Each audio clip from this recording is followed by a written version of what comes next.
This is Pet Life Radio. Let's talk pets.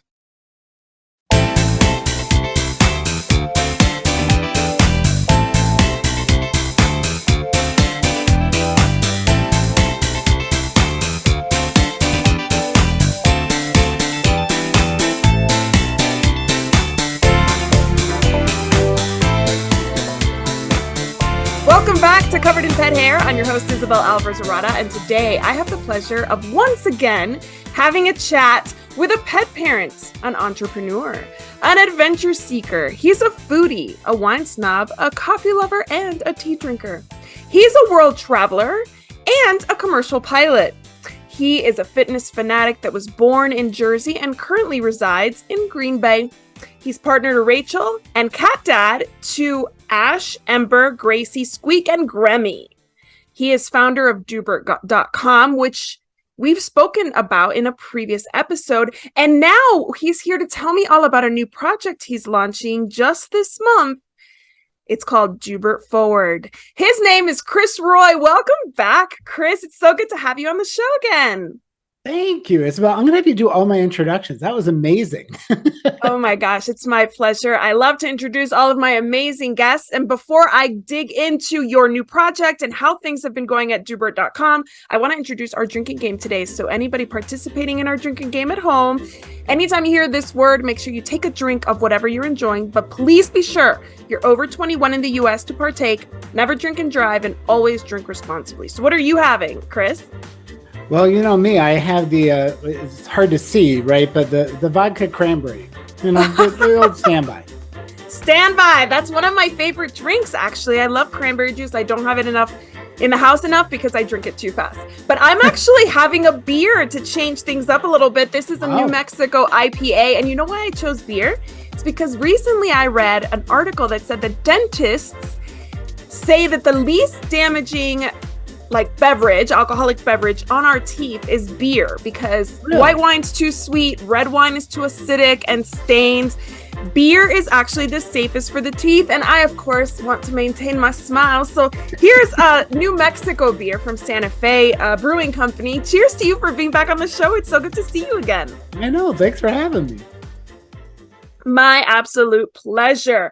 So you remember that I always start this show with a game, and I want to play a game that I just started for season 3. It's called Booze Ball, and it's with this little funky little ball that I got on my Buy Nothing group here locally. I'm going to throw this ball in the air, and wherever my finger lands, you're going to answer the question I ask you. But if you don't want to answer it, it's a little too revealing because it's all about getting to know you. You can take a swig of your vodka cranberry instead. Are you ready to play? I am ready to play. All right, let's do this. All right, let's see. I'm going to throw it up again. How did you spend your time after school as a kid? Ooh, good question. So definitely we were outdoors, right? Riding bikes, making mazes on the road, playing in the woods. We didn't really have a lot. So it was after school, it was like drop the books, go outside and play until mom would yell, you know, time to come home for dinner. You know, that was literally it. We were outdoors, and I have to say I really enjoyed it because, you know, we entertained ourselves. We were very creative. Yeah. I wish it was that time for parenting now, because it's going to be a lot harder for me to entertain my kids after school. We're not allowed to let them out, like, getting themselves into trouble. There's, like, all this restriction. There's all this fear. And, like, I agree. I didn't really grow up in a neighborhood where I just, like, went out and, like, did whatever. But when we went to Spain, that was our kind of, like, experience. From when I was 6 years old, I would just leave, go play with the neighborhood kids, and come back for meals when we got hungry, right? Yeah, that was basically it. When it started to get dark, you'd come back. Exactly. So, all right. Let's do this one more time. I usually do this 3 times. What is your happiest time of your life? Oh, boy, the happiest time of my life. I have to say it's doing pet rescue. Is when I'm flying, you know, animal rescues. I mean, those are my 2 passions in life, is aviation and animals. And so the happiest time of my life is when I'm doing those 2 things together. There's nothing more rewarding. It's like I'm literally on cloud 9, right? That's the phrase, but it just brings so much joy knowing that I'm a small part in helping them to get where they need to go. I love that so much. Yeah, you have had the very wise and maybe lucky opportunity to meld two of your passions, like pets and aviation. I love that so much. All right, last one. Okay. A memorable birthday you had. Any birthday you've had that's memorable. Memorable birthday. Boy, well, I'd have to say it's my most recent one. I turned 50. Congratulations. Happy birthday. That's a big milestone. I know. I don't feel it and I don't want to feel it, but it was back in May and my partner Rachel and I went over to Greece. So we'd never been to Greece and got to celebrate my 50th birthday in Greece. So as I look at it, it's like the next half of my life. What a way to kick it off. That is amazing. Greece is one of my bucket list destinations. I can't even imagine how fun that was, celebrating 50, having a new lease on life in a way, because every decade you kind of have a better outlook. You're like more confident, more excited to do things, right? Like I feel like at 50, you're ready to take on the world with like no hangups. You don't care what people are saying. You've just got your purpose and your mission ahead. I love that so much. Exactly. You nailed it. That's exactly it. Like now it's like, you know what? Screw it. This is what I'm doing. This is me. This is the next 50 years of my life and how I'm going to do it. And you're doing such good things. You are the founder of Dubert.com.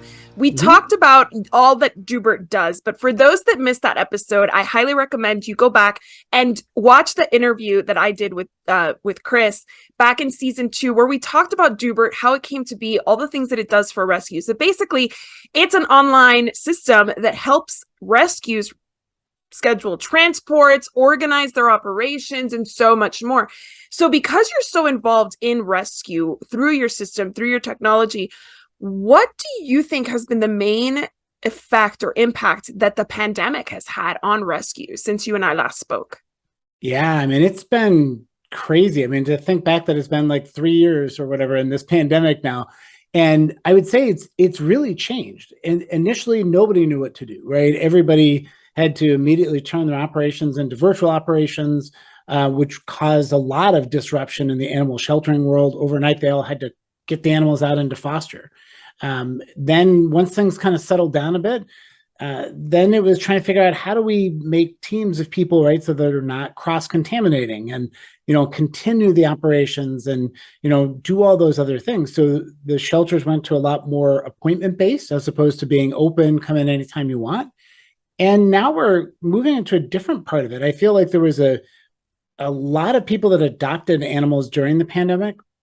And now as things are kind of returning back to normal, we're seeing an influx of animals coming back to the shelter, which is not good. And there's more than one reason for that. I mean, the devil's always in the details there. But I think it's a different phase now of the pandemic as the world is kind of trying to return back to what we would call normal, or at least our new normal. There's animals that are being returned. And so now the rescues and shelters are trying to, again, react into this new reality and say, okay, how do we adjust? How do we make sure that we're continuing to take care of the animals and the community that they serve? And how has Dubert had to adjust? Yeah, so we've done a lot. We're always pivoting. So when the pandemic hit in March of whatever it was, 2020, I knew and I started to see that fostering was going to become a real big thing. So we pulled it off our backlog. It was something we always wanted to do, but it wasn't front and center. And we pulled together, and we now are the only ones that have a foster management module, right? So we launched it 3 months later in June. I mean, we really worked hard to get it there. And it's really designed with the idea of if you're a small rescue and you're managing, say, 5 animals in foster, it's pretty easy to communicate with 5 people. But now imagine you're in an animal shelter and you have 50 or 100 or 1,000 animals in foster. And I'm not kidding when I say that. There's organizations that literally do have 1,000 foster homes with animals. So how do you communicate with them? And one of the things we realized is that the normal traditional ways of communicating through email and things like that weren't going to work. So we built in a foster management platform that has 2-way text messaging so that every rescue or shelter now gets their phone number. They can send out texts en masse and receive. And we really built the portal to connect those volunteers and the organizations together. And it's been really successful as these organizations had to quickly scale. As you pointed out, I mean, they got to do things differently. So that was kind of the first thing we did. And then as we've moved into this new normal, what we've really started to notice is that more and more shelters are becoming more proactive. I think people have realized the pandemic really shook us all up, and it really encouraged us into new ways of doing things. And so in the animal sheltering world, what that meant is they're reaching out more to their community and trying to proactively keep animals in homes, whether it be trying to help you with food or medical or behavioral or whatever it might be. Because the way I describe it is by the time you've had to make the horrible decision to surrender your pet, at that point, you don't want to go back, right? Like you've got yourself to the point, you've brought them to the shelter and you just want to be done, right? Yep. And so if we can reach people before they get to that breaking point and provide them the services and things, we have a much better chance of keeping the animals in the homes.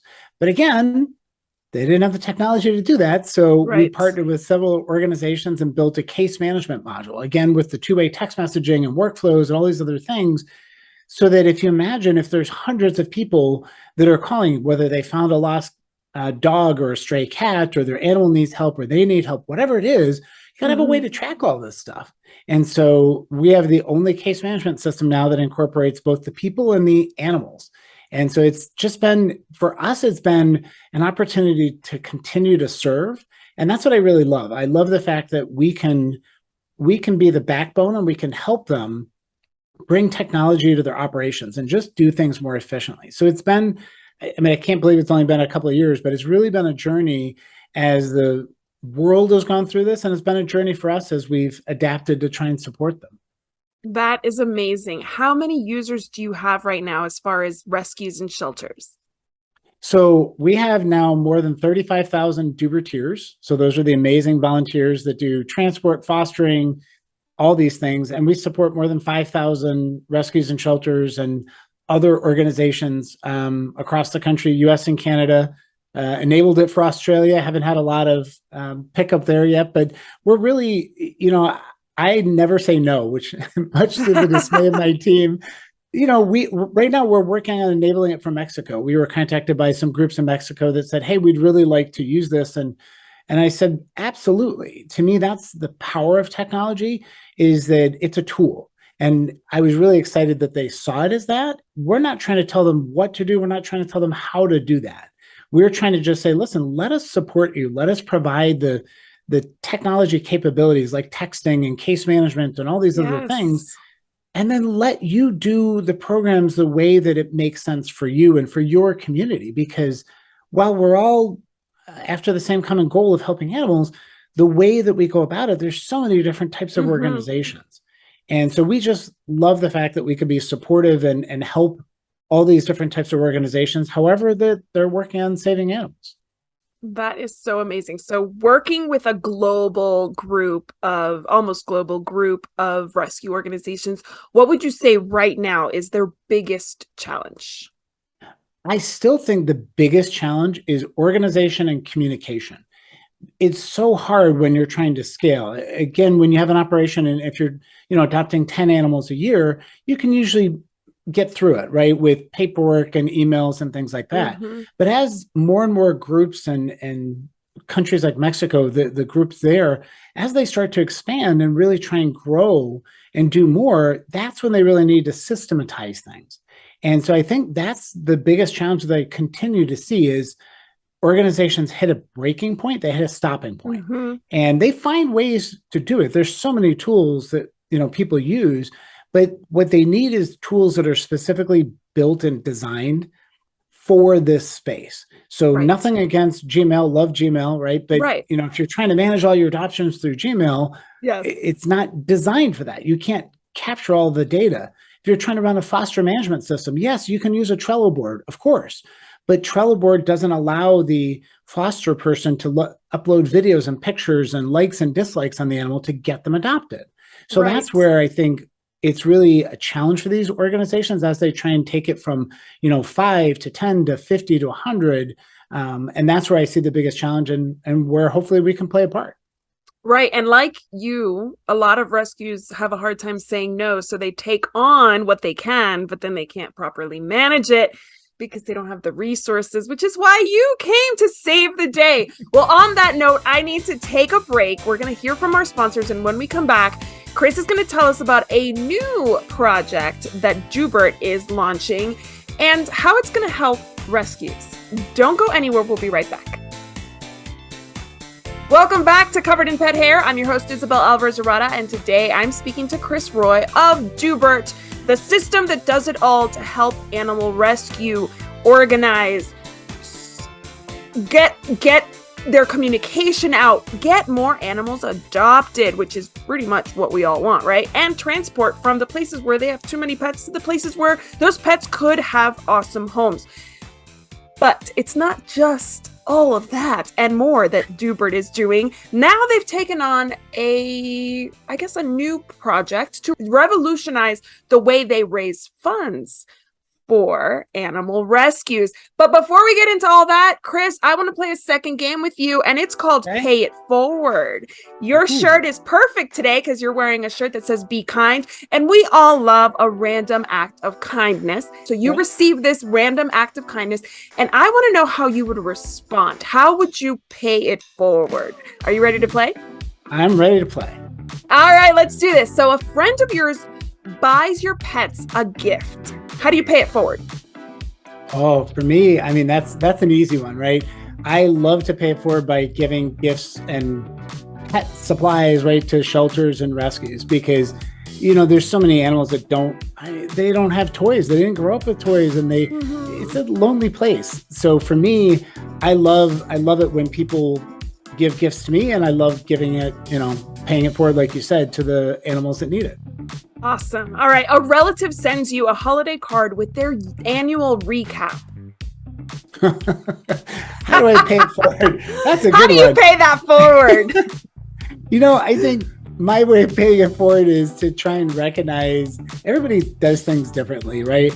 I don't do a holiday letter extolling all the virtues of everything that I've done in the year because, I kind of feel like everybody doesn't necessarily want to hear that. So to me, I prefer to pay things forward in random ways, right? So everybody expects an annual letter. I like to reach out to people I haven't talked to in a while, literally out of the blue, and just kind of say, hey, how's it going? Here's what I'm doing. Love to chat with you again and reconnect. So I always try and think of those random things, random gifts. I don't like to do things that are expected. I like to do things that people don't expect because I feel like it carries a bigger weight. So no offense to anybody that loves to do those holiday letters. My parents have done them for years. Yes. I think they still do them. So. All right. A neighbor weeds your front lawn. How do you pay it forward? To me, the way to pay it forward is either through obviously mowing their lawn or somebody else's lawn. Or, we're up in Green Bay, we're headed into the snow season, right? So it comes down to shoveling or snow plowing their driveway or walkway. Even though they may be capable of doing it, just knowing that they don't have to do it, it's kind of a nice surprise. Very, very cool. Okay, well, this is something you referenced already. A longtime friend calls when they hear about your new venture. How do you pay it forward? To me, I love paying it forward by supporting other people, right? And one of the things I do, like you, is I host a show called the Animal Innovation Show. And part of what I love to do is to introduce them to other people, make connections and all those things. So when somebody is helping me out, I love to pay it forward and help them out and say, hey, who can I introduce you to?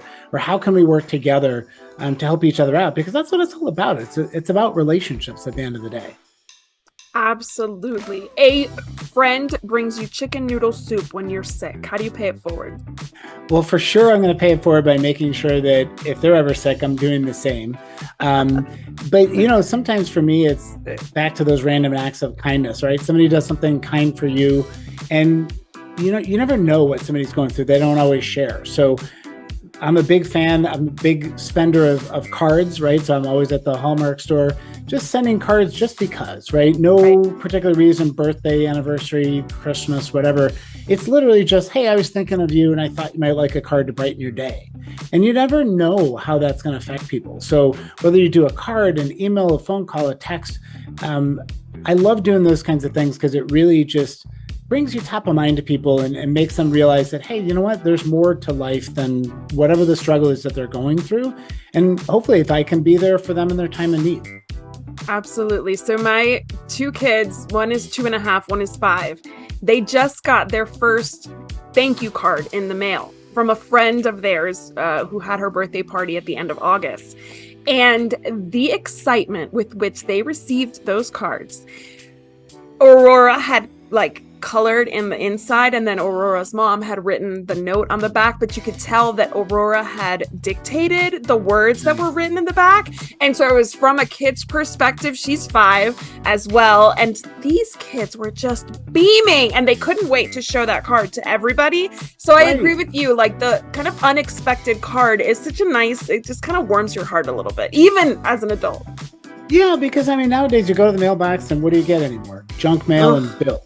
Right? Yes, bad news. You see a card, you see a card and you probably expect it to be a wedding invitation or something where somebody, and so to just get a card that says, hey, I was thinking of you, just wanted to wish you a happy day, or a funny card. I mean, there's so many different things.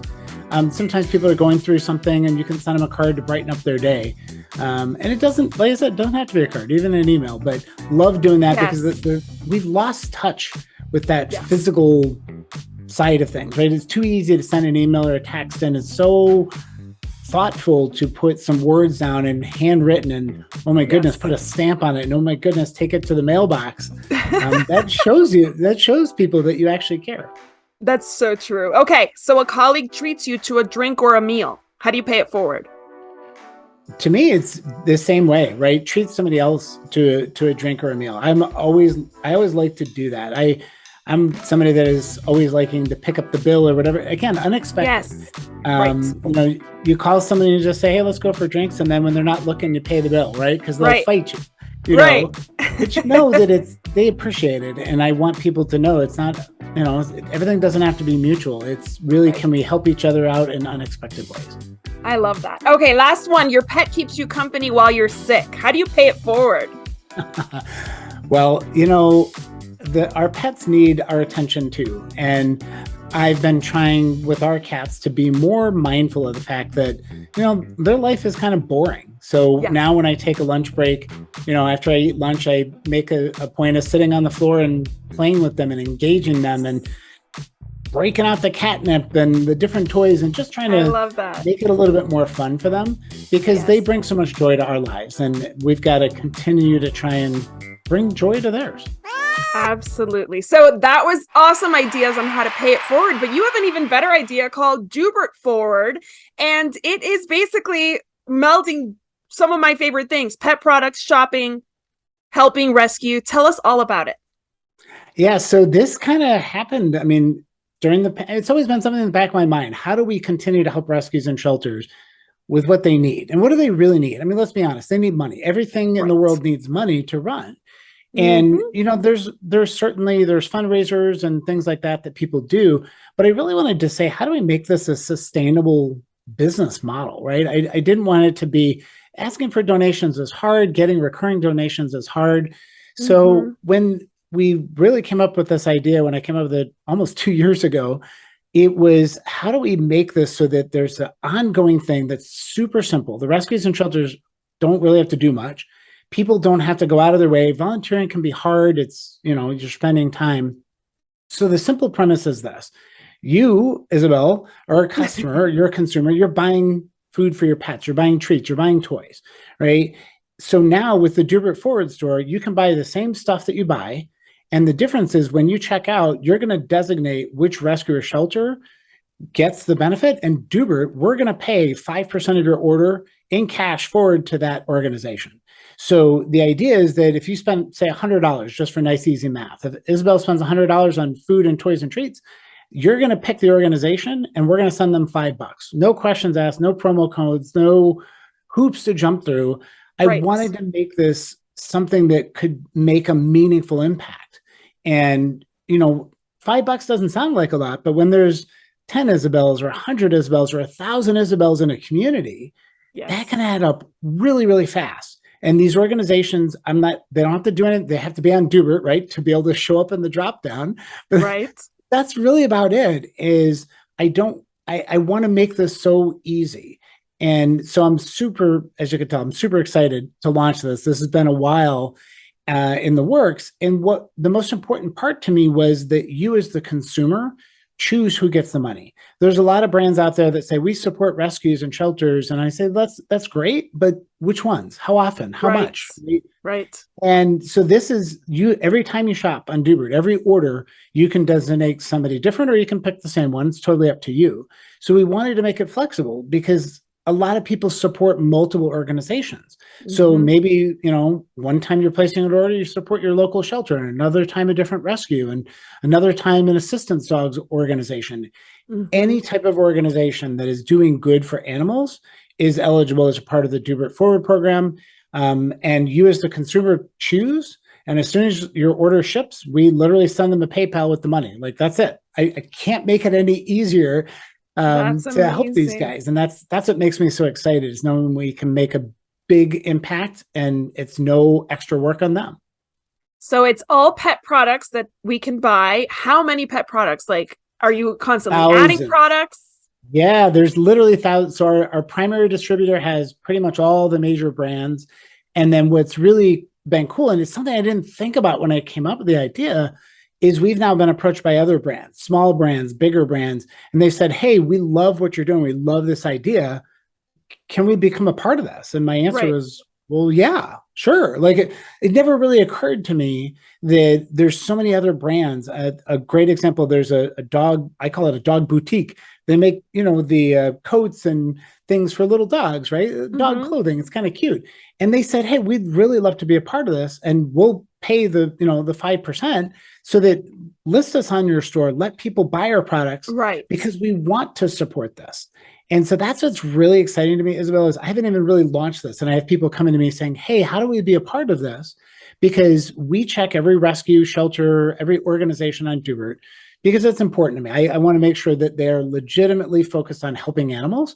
And I think what we're realizing is that some of these other brands are seeing that. They're saying, that's awesome. You're doing the work of checking.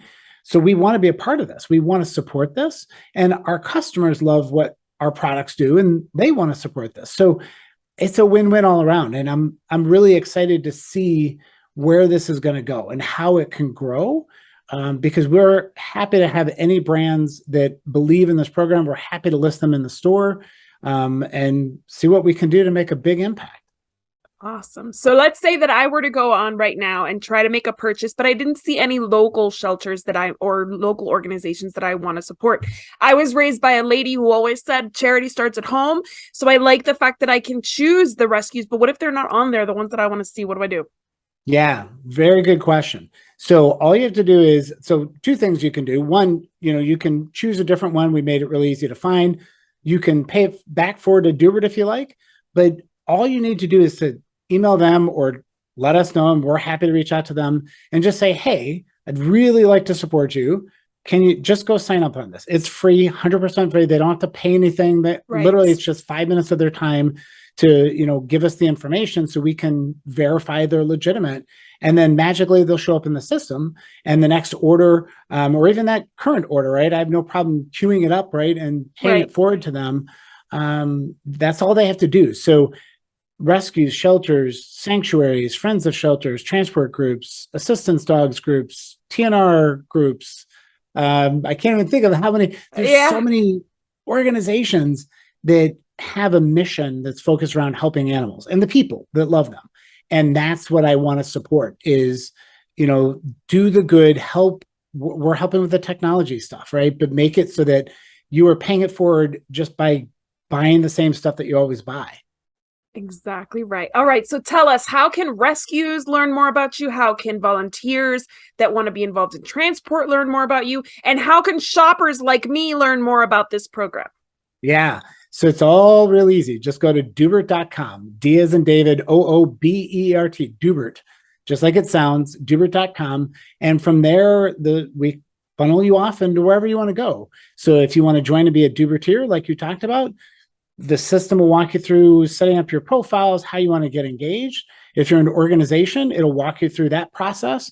If you're a shopper, of course, we'll drop you right into the store where you can search for all the different products. I tell people if you can't find a particular brand or product, please reach out to us. I'm happy to reach out to the brand and see if we can work with them or somehow get them in. I've had several people that I've been testing with said, hey, it would be great if you could get some equine supplies. I'm like, oh, that's a really good point. So one of the things I've been doing the last few weeks is trying to reach out to equine suppliers to say, listen, would you help us out? Would you be a part of this? Can we list your products in our store? So the sky's the limit for what we can do. And that's what's exciting is we want to support new brands and, established brands and anybody that's got a passion for what we're doing and believes in the mission. That's what we're trying to do. That's amazing. So I specialize in cats and dogs, but on the store, we can find things for reptiles, obviously Fish. Horses, Yeah. fish. Gerbils, right? You name it. We love animals of all kinds. So we want to do whatever we can to support all the different types of animals that people are rescuing. All right. So if it can be classified as a pet, Right. you're gonna help them shop for it, right?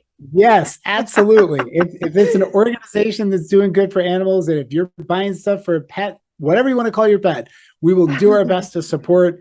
We will do our best to price match. We'll do about all those things. I want this to be, Isabel, I want this to be a no-brainer for people, right? Instead of ordering from Chewy or Amazon, no offense to them, right? No. But same number of letters, DOOBERT, you can now pay it. We're going to pay it forward, and you don't have to do anything. It doesn't cost you any more.